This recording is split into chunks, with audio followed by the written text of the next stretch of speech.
So with the recent addition of the best buffs we've seen in the game so far, I wanted to talk about how I think the game may go from here. If you guys wanted to check out my opposite stance on this, where I talk about the current state of the game and what's wrong with it, the link will be in the description, and if I remember, it will be in the card, like right above you in a second.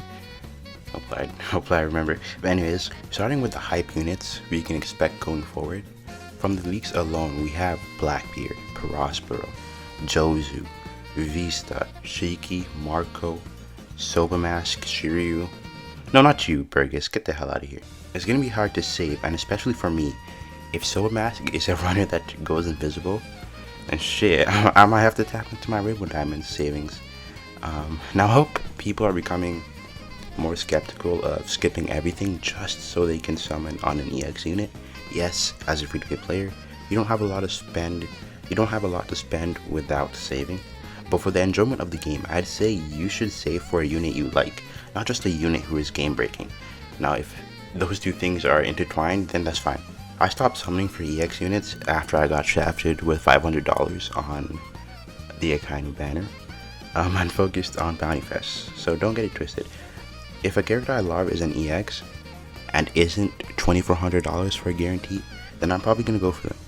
Luffy's my favorite character, but there's absolutely no way in hell I was gambling on the rates for that banner, so I skipped. My point is, depending on how much the 3.5 anniversary EX costs, it may not be worth to save everything for them, but I digress. My point is that there's a lot of new and likely very fun game-changing units. Game-changing, not game-breaking. But units that will make League more lively. Speaking of making League more lively, the new buffs have made multiple old units relevant again. Sengoku is a monster now. Run Merchant on him, you're gonna be having so much fun.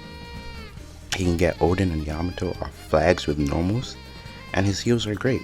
Sabo is amazing. He can take on Akainu, he can take on Roger, he can take on pretty much any EX except Kaido, because Kaido's a bit too much work. Kaku is now a mega rat. He was already decent without heals, now he can stay alive longer. And Whitebeard, he finally got justice, making him an actual good unit to use in League. I'm seeing much more diversity in League now, and I love that for the game.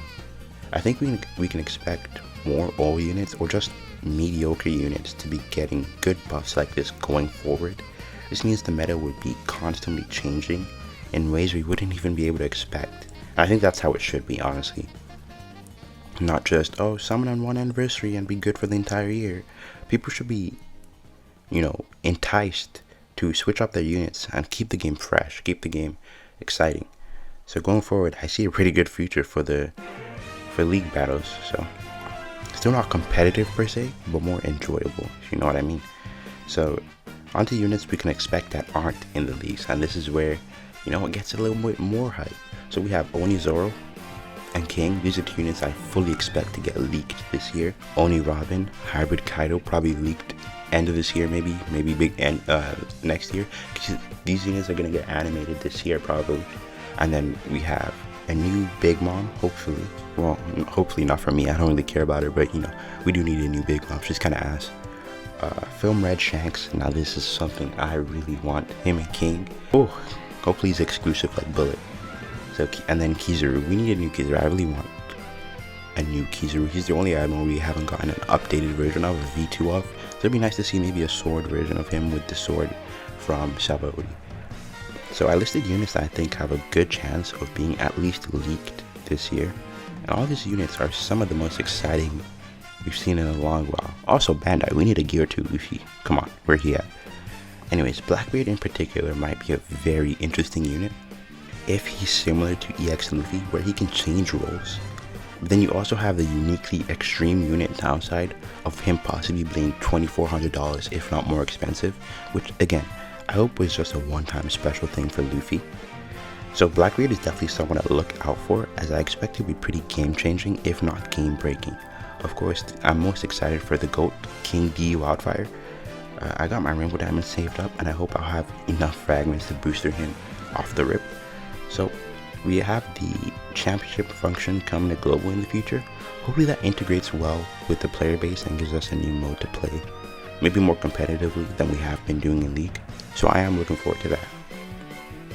The introduction of new mechanics with Luffy has definitely got me excited, though as I've mentioned in other videos, the possibility to have tagged dual units that you can actually switch between. If you want to see more on this, I made a concept video, Roger and Whitebeard tag team unit. But anyways, so the concept of that actually happening is, like, the possibility is way higher now that you can actually feasibly maybe see it happening in the future with this new mechanic with Luffy. It shows that Bandai is willing to take more unique and innovative steps with their game.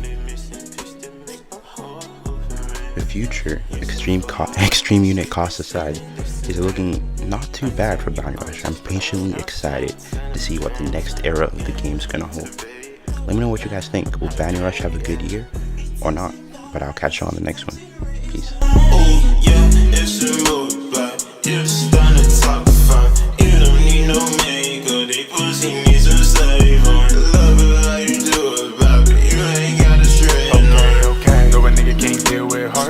Double text when I